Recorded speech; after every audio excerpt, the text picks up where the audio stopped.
Hi guys, and welcome back to another episode of Gardening with Dave. I would say it's a lovely evening down here, but I always say that. But it is a lovely evening. Check it out. It's very late now, it's like 9:30 or something, but it's been so hot. The heat wave is coming back. And I've just been utilising this slightly less hot time to finish digging over the rest of this area. Because I came down this afternoon and it was like 30 degrees and I dug about two forkfuls and I was like, no. So I came down tonight to finish that, which means I can then rotivate and do the next stage. But I will, more about that towards the end of the episode. But even though it's late, I have to, I thought I'd quickly do this and show you guys some cool things, because the garlic I think needs to come out. The other day I pulled one out to see what it was like, and it was pretty decent, and I just put it up here on top of this frame to let it dry out. A couple of others, and something has been up there and nibbled it. Can you believe that? So I need to get the rest of this out and see how big the haul is. So let's do that. I found the trowel finally. Check it out. A little bit dirty, but sizable. Happy with that. If half of them come out that big, I'll be a very happy man.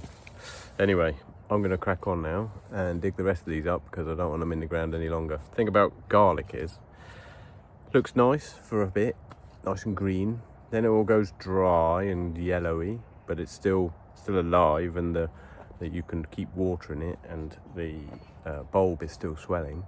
And then there's an indeterminate point at which, if you water it too much, or you carry on watering it when it doesn't want the water, then it can start to rot. So you've got to time it well, and who knows exactly when that is. I don't. I've just seen though, check this out, these two here have started to go to seed. Can you see that against the sky? So they've, just like the onions and other alliums, you get a tall shoot that comes out the top, and then this would turn into a big ball, and you'd get garlic seeds. But I don't want that, I want the bulbs. So, because you don't need the seeds for garlic, obviously, you can plant the cloves the next year. So I'm going to dig these all up. You can eat these as well, you can chop them up. You can eat every single part of an allium, which is cool. So I'll cut them off and pop them in the fridge and maybe have them for my tea tomorrow. Anywho, I'm going to crack on before it gets too dark to see, and more of what else is going on, some exciting things to show you in a bit. How about them? A tidy haul, I think you'll agree. Not all as massive as that one I pulled out yesterday, but all decent. Very happy with that. So, what other exciting things have I got to show you? We've got flowers on our chilies, which is cool.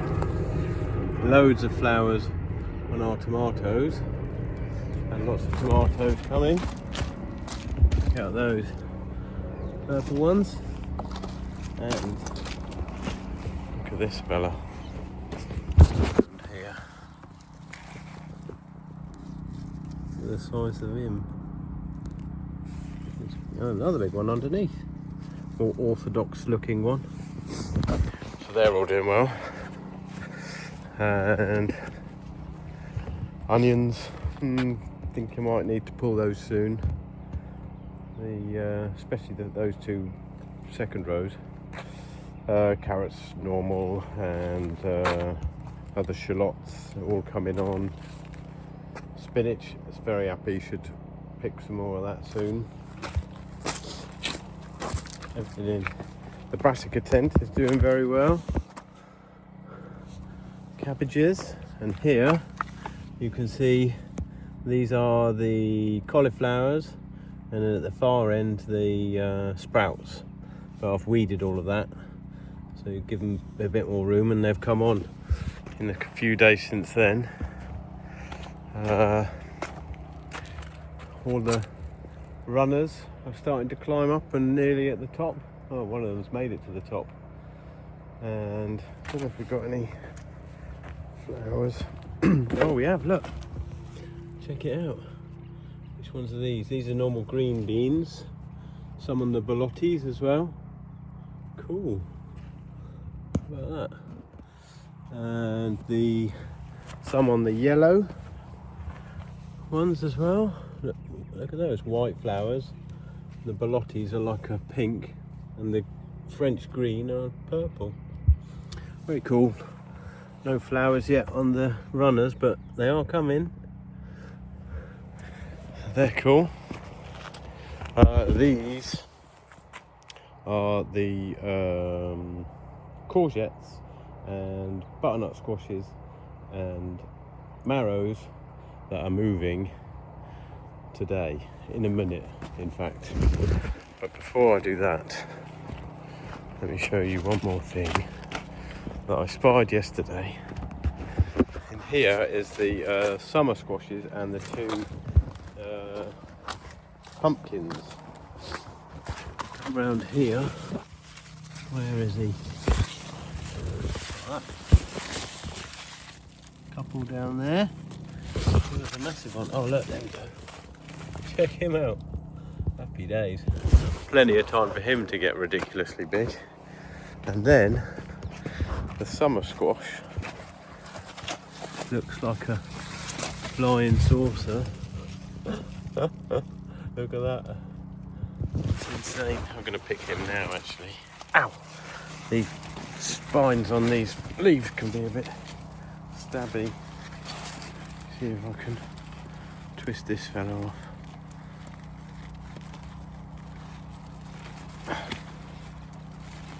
Yes.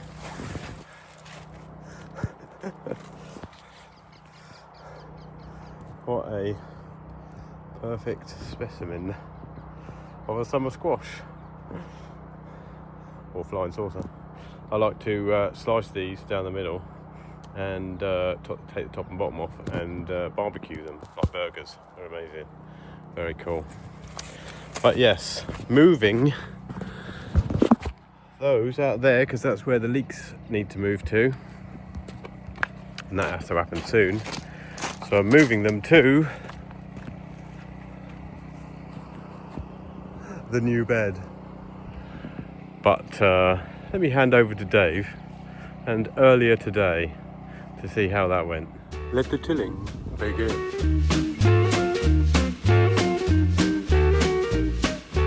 Let's try that once more, shall we?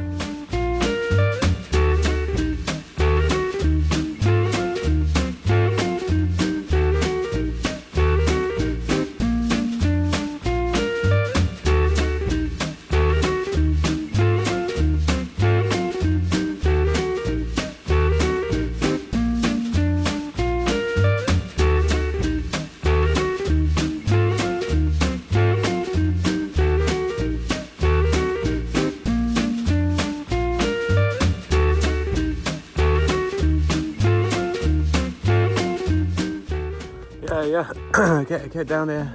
Get down here early before it gets too hot. It's got to be 27, 28 already. Anywho, I've got to get this finished because the squashes, winter squashes and marrows are getting too big for that one over there. And this is where they're going, along with the cabellinero. So we crack on.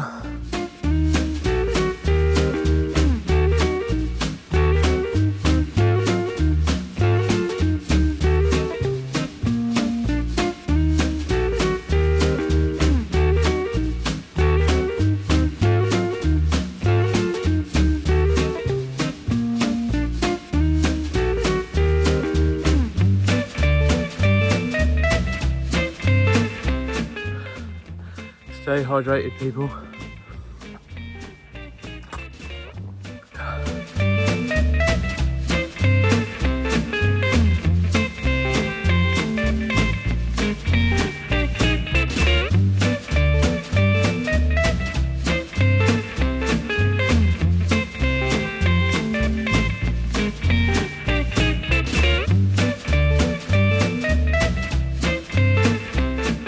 Next up is to screw it together. And I must say, the heat coming off this black tarp is really quite lovely.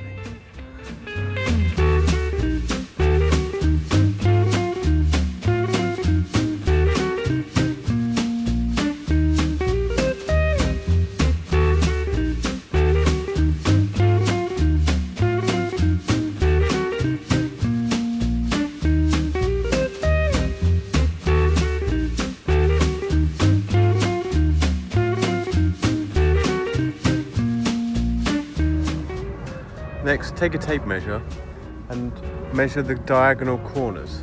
And if they're the same, that means you've made it square. But don't worry too much, you know, it is an allotment.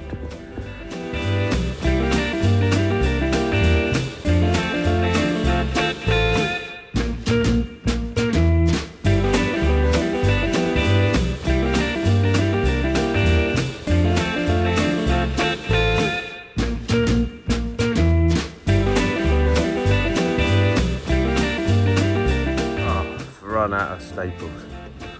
I have to go get some. See you in a moment. I have some staples.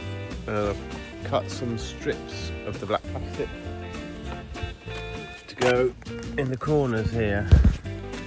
So I'm going to fold this up and staple it.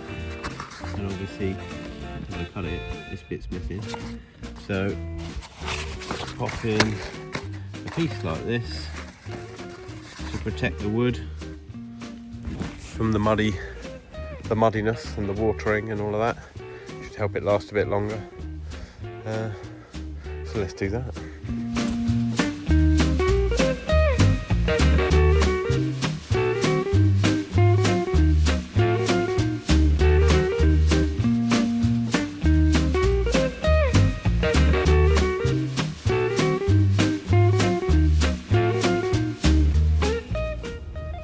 And there we go. Done. Well, actually, this bed is a bit higher than the path down the side there, and a little bit here. And as you see from the other beds, all the stones I find I put in between. If I put the stones here, with it being higher than the path, they're all going to fall off.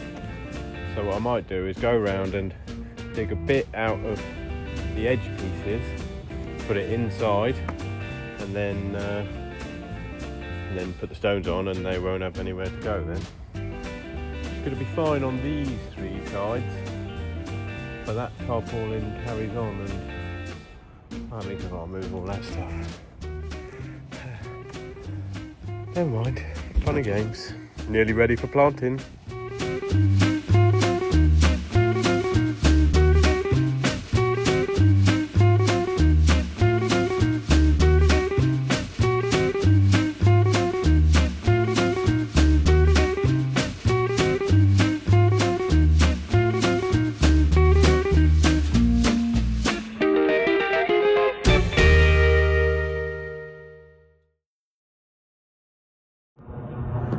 And I'm done.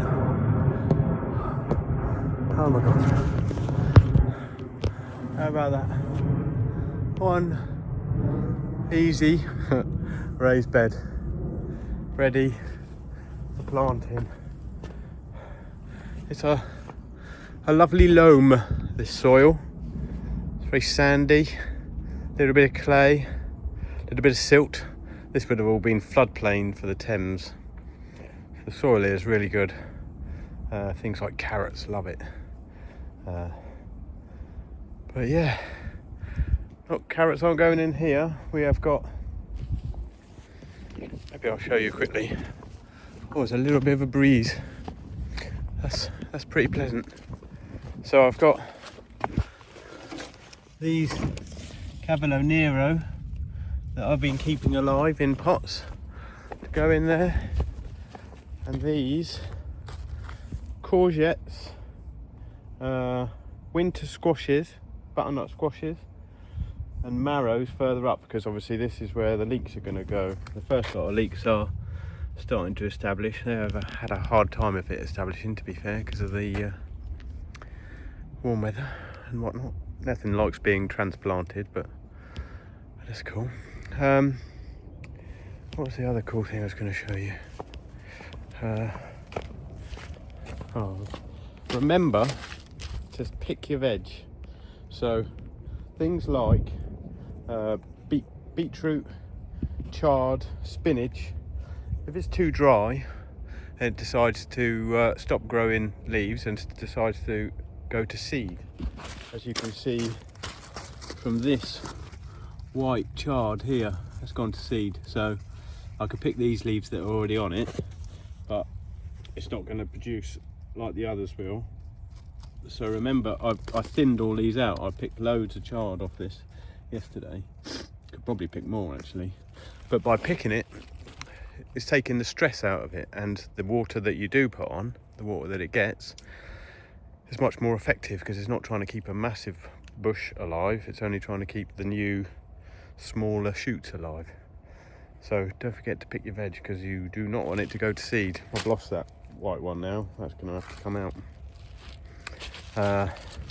Same with your tomatoes. Bit of tomato care. You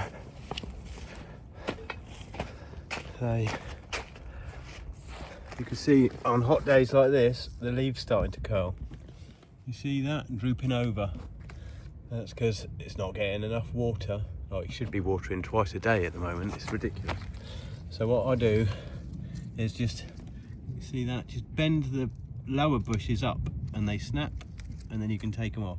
And I normally pick off the lower branches up to the where the fruit is occurring here, because that's not, you know, I've just saved this plant from wasting water on these leaves, because I want it to waste the water on the tomatoes. Look at them fellas, beautiful, purple.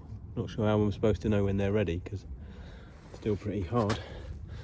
So yeah, and like here I use string for mine. Some people put them up canes and whatnot. I use string because it means I can just, as it grows, fold it round, keep supporting it on the way up, taking out the lower branches and remembering to pick out your side shoots. Tomato maintenance, if you will. But anyway, I'm going to find a cool spot now, try and cool down a bit, and maybe this evening I will move those veg into this new bed. I've been trying to get this done for about a month and that makes me very happy. Thank you so much for all the support, guys. I had lots of lovely comments saying that you're enjoying the show, and it keeps me going, especially on hot days like this. Thank you so much, and take care, stay hydrated, and I'll see you next time. Bye. Kale, marrow, butternut squash, courgette. Very happy with that.